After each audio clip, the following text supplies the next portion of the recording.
नमस्कार, हजारे टाइम्स में आप सभी का स्वागत है। यूट्यूब पर जाकर हमारे चैनल को आप सब्सक्राइब करिएगा।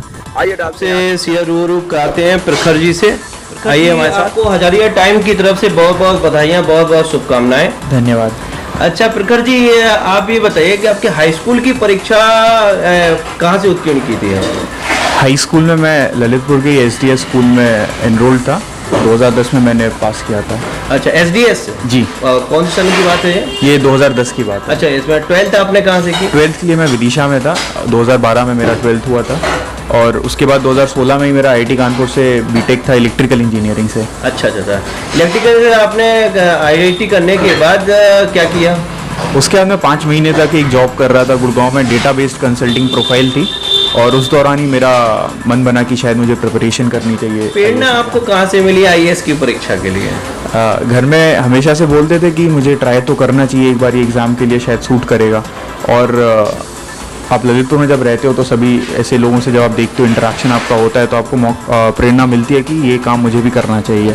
फिर जब मैं जॉब कर रहा था तो मुझे रियलाइज़ हुआ कि बेटर होगा अगर मैं अपनी एनर्जी इसकी प्रिपरेशन में इन्वेस्ट करूं और आगे आईएएस या आईपीएस, बेसिकली सिविल सर्विसेज में कुछ सक्सेस। आपको 90वीं रैंक प्राप्त हुई है, ये कितने प्रयास के बाद प्राप्त हुई है? ये मेरा चौथा प्रयास था इस एग्ज़ाम में। अच्छा, चौथा प्रयास था जी। तो आप कह सकते हैं कि अगर जो विद्यार्थी अगर प्रयास करता है तो उसको सफलता मिलेगी ही। बिल्कुल, प्रयास तो ज़रूरी है और साथ में जब भी आप कोई प्रयास कर रहे हो, नया प्रयास उसको कंटिन्यू कर रहे हो, तो जो पहले आपको जिस वजह से सफलता मिली है उन पॉइंट्स को आपको करेक्ट करना पड़ेगा, ठीक करना पड़ेगा। अच्छा, आपकी जो आईएएस की परीक्षा आपने उत्तीर्ण की है उसमें रणनीति क्या रहेगी आपकी? किस रणनीति के तहत आपने परीक्षा बताएंगे और जिससे कि आपके छोटे भाई बहन जो कि इस प्रतियोगी परीक्षा की तैयारी कर रहे हैं उनको मार्गदर्शन मिले?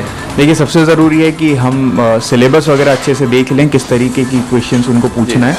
पास्ट ईयर क्वेश्चंस आप देखेंगे तो उससे काफ़ी आइडिया लगता है किस तरीके के सवाल पूछ रहे हैं और क्या पैटर्न बन के आ रहा है। तीसरा, जो भी बुक्स और रिसोर्सेज हमें बताए जाते हैं लोगों द्वारा, उनको लिमिट में रखना है और कोशिश करनी है कि इन लिमिटेड रिसोर्सेज को बार बार रिवाइज करें, बार बार पढ़ें ताकि चीज़ें याद रहें। और प्रैक्टिस तो बहुत ही ज़रूरी है। जब आप कोई एग्ज़ाम लिख रहे होते हैं तो उसके प्रैक्टिस टेस्ट जब आप लिखते हैं आपको काफ़ी रियलाइज़ होता है कि आप सारी चीज़ों को कैसे मैनेज कर रहे हैं। कि दिन में कितने घंटे पढ़ना चाहिए कि सफलता मिल जाए? ये जो है ये बिल्कुल इंडिविजुअल चीज़ है। सब हर आदमी की अपनी अपनी कैपेसिटी रहने वाली है इस केस में। आपका गोल होना चाहिए कि आपका जो, अगर आपके पास 3 महीने के लिए 3 महीने में आपको कुछ पढ़ना है तो उसको डेली अपने गोल्स में बांट दीजिए। उसके लिए अगर आपको 10 घंटे लगते हैं तो आप 10 घंटे पढ़िए। उसके लिए अगर आप 5 घंटे में अगर पा रहे हैं तो आपके लिए 5 घंटे भी। आप क्या कहेंगे? ललितपुर के सभी छात्र छात्राओं से मेरी एक ही बात कहूँगा, यहाँ पर बैठ के हमारे पास इंटरनेट का जो माध्यम है उस पर कई रिसोर्सेज हैं। काफ़ी तरीके से हम पढ़ाई कर सकते हैं और काफ़ी अलग अलग टीचर्स से भी हम पढ़ सकते हैं घर पे बैठ के। तो इंटरनेट को हमें बहुत जुडिशियसली यूज़ करना है, उससे काफ़ी हेल्प मिलेगी। दूसरा, ये जो प्रिपरेशन वाला पार्ट होता है, कई बार आपको तनाव भी हो सकता है और आप अकेला भी महसूस कर सकते हो। तो अपनी फैमिली के साथ, अपने दोस्तों के साथ चीज़ें बांटिए, शेयर करिए और उससे एक बार आपके दिमाग की प्रॉब्लम्स सॉल्व हो जाएंगी, आप फ्री फील करेंगे तो आप पढ़ भी अच्छे। जो नवयुवक जो नशे की ओर बढ़ते चले जा रहे हैं उनके लिए आप क्या संदेश देना चाहेंगे? कि मुक्ति के लिए मेरे ख्याल से कई बार लोग नशे में तब चले जाते हैं जब उनके पास या तो कुछ करने नहीं होता है, उनकी जो एनर्जी होती है अंदर की वो कहीं यूज़ नहीं कर पा रहे, इन्वेस्ट नहीं कर पा रहे होते हैं। दूसरा, कई बार गलत संगति भी होती है जिससे आदमी एक बार ट्राई करता है और उसके बाद फिर लत लग जाती है। तो इसके लिए ज़रूरी है कि हर व्यक्ति जो है वो अपना जिस क्षेत्र में रुझान है उसमें अपनी एनर्जी लगाए। दूसरा, आप अपनी संगति का ध्यान रखिए। ये जो कई बार लोग बोलते हैं कि एक बार ट्राई तो करो, एक बार ट्राई तो करो, ट्राई करने की कोई आवश्यकता है नहीं, इससे कोई भला होता नहीं है और ना आपको भी अच्छा महसूस होगा थोड़े दिन बाद।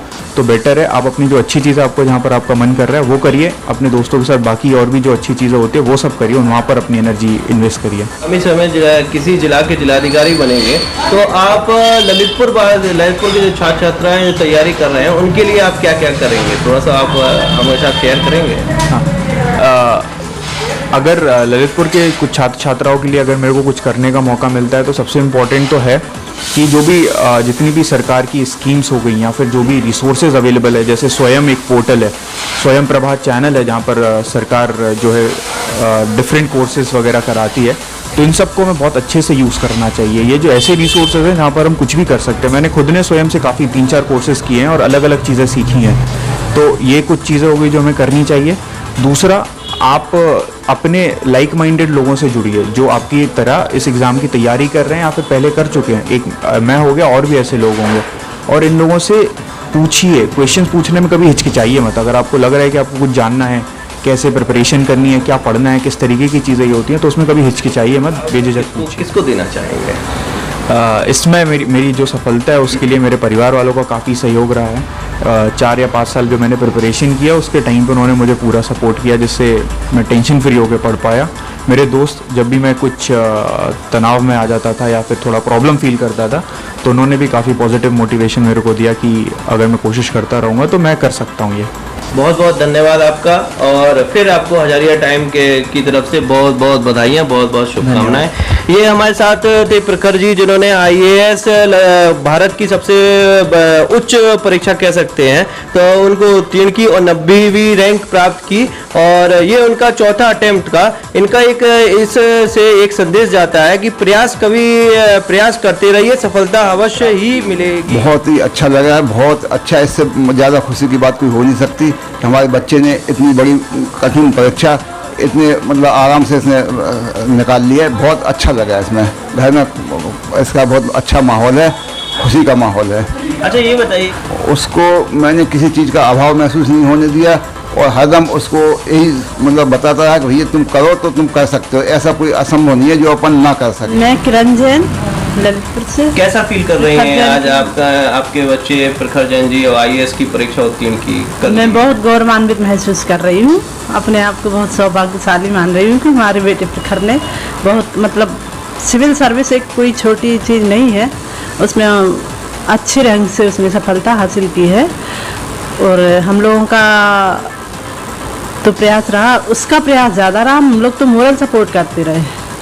ललितपुर के जो माताएं हैं उनके लिए आपका कोई संदेश? जी हाँ, मैं यही कहना चाहूँगी कि पेरेंट्स को बच्चे के लिए फोर्स नहीं करना चाहिए, उसकी रुचि, उसका इंटरेस्ट सबसे पहले मायने रखता है।